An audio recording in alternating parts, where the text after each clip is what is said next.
Cherche à faire dans Les Désarçonnés, avant donc cette vie neuve de la vie secrète, c'est le thème,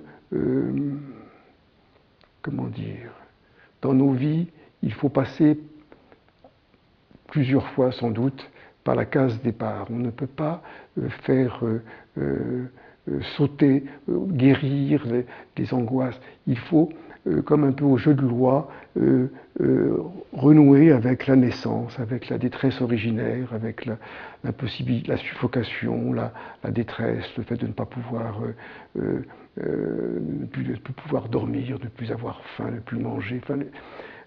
À un nouvel amour, à un déménagement, à une démission, à une maladie, à une souffrance.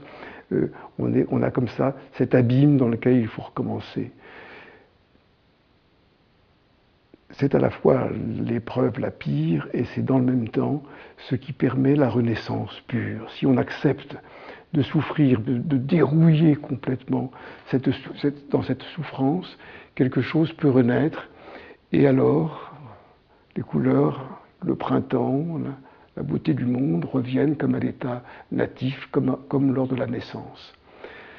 Les Désarçonnés, c'est la suite de ces hommes qui, blessés, tombant de cheval, Montaigne tombe de cheval et, comment dire, se met à écrire des essais.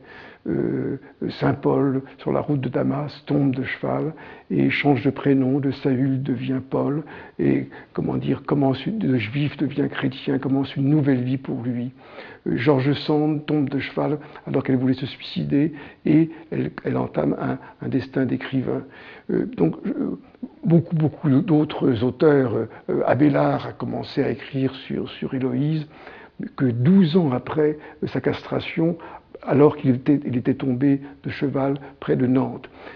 Donc Les Désarçonnés, c'est la possibilité en fait de reconquérir une nouvelle vie, et c'est cette suite